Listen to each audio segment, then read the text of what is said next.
el dret a decidir. I tenim la paraula nosaltres, però també a Espanya. Miquel, jo volia demanar la teva opinió sobre aquesta fragmentació actual que té el camp nacionalista a Catalunya, òbviament entre Convergència i Unió, Convergència i Unió i Esquerra Republicana.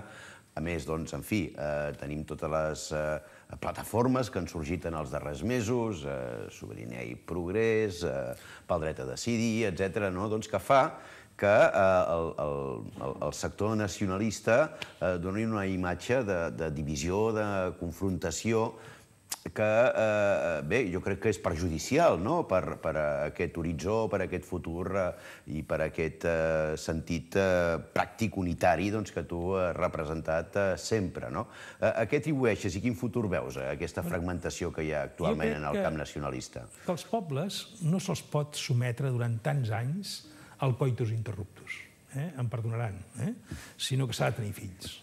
Vull dir, a partir d'aquí, a Catalunya portem masses anys, doncs, jo mateix, porto 40 i pico d'anys, no?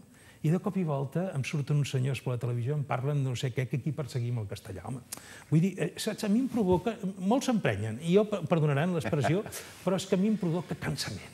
A mi em provoca cansament, no? Que es discuteixi si Catalunya és una nació, em provoca cansament.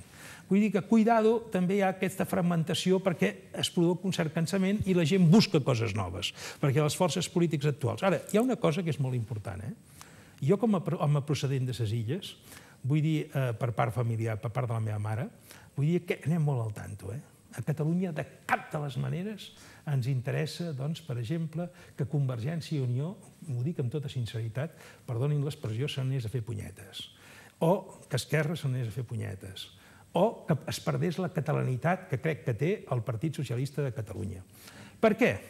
Perquè què ha passat a unes illes o un país valencià a la qual no hi ha una gran força com Convergència i Unió? Res més, que ha manat el PP durant molt temps. O sigui, cuidado, i destructivament. Nosaltres necessitem, doncs, que hi hagi una Convergència i Unió forta, que hi hagi una Esquerra Republicana forta, que hi hagi un partit socialista que, si pot ser, tingui grup parlamentari propi i avanci i mantingui el catalanisme.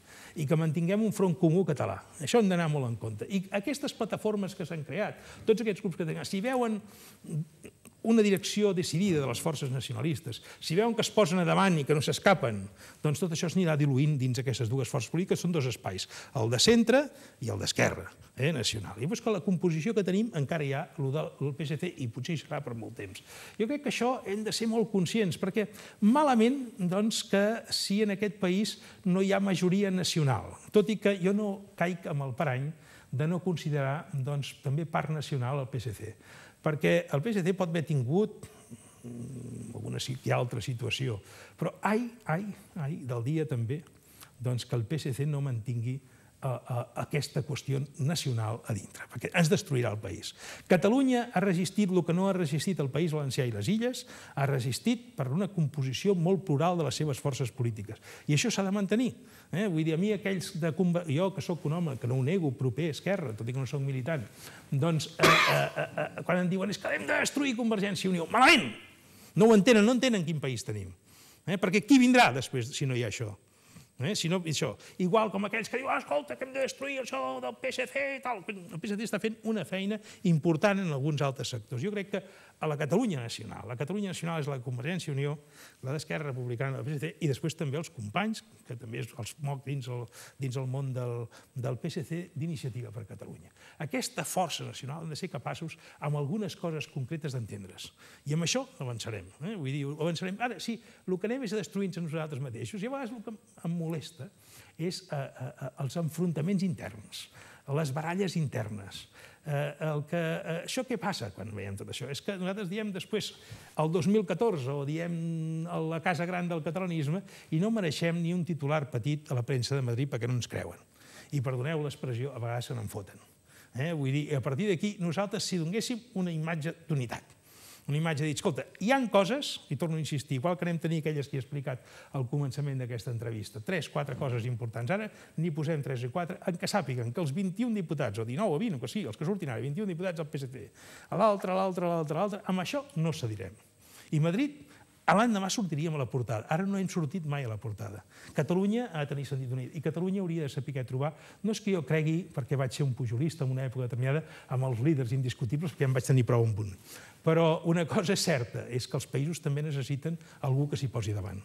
I necessitem també una sortida. Digue'm, per acabar. Una darrera pregunta, una darrera reflexió tan interessant com la que ens fas. No creus que aquestes picabaralles que es produeixen dins el camp del nacionalisme i també en general entre els altres partits estan produint no una desafecció de Catalunya envers Espanya, que això és un altre tema del que ja hem parlat, sinó una desafecció de la política envers la ciutadania? No hi veus un perill? Sí, jo estic... I més, sap què passa? Els partits han de començar a entendre una cosa.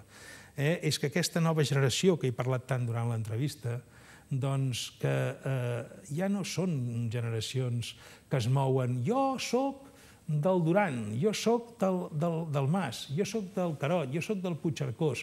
Aquesta gent és molt més formada, molta més cultura.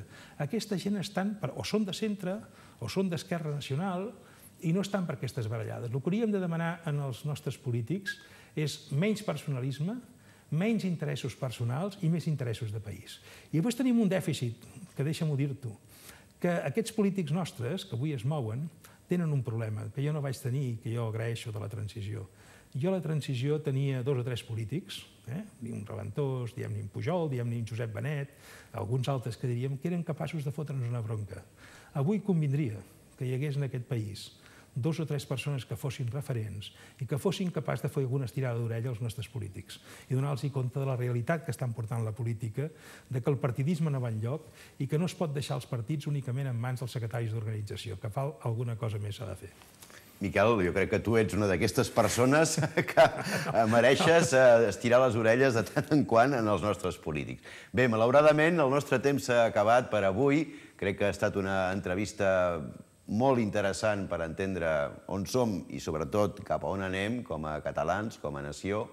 I bé, donar les gràcies, òbviament, a en Miquel per haver estat aquí amb nosaltres, donar-vos les gràcies a tots vosaltres que heu tingut l'interès de seguir el programa i convidar-vos a que, si voleu, ens veiem la setmana vinent aquí, a 25 Televisió, a l'Hora d'en Reixac. I, com sempre, ja sabeu, el nostre crit de guerra i de pau també, que és salut, canya i endavant!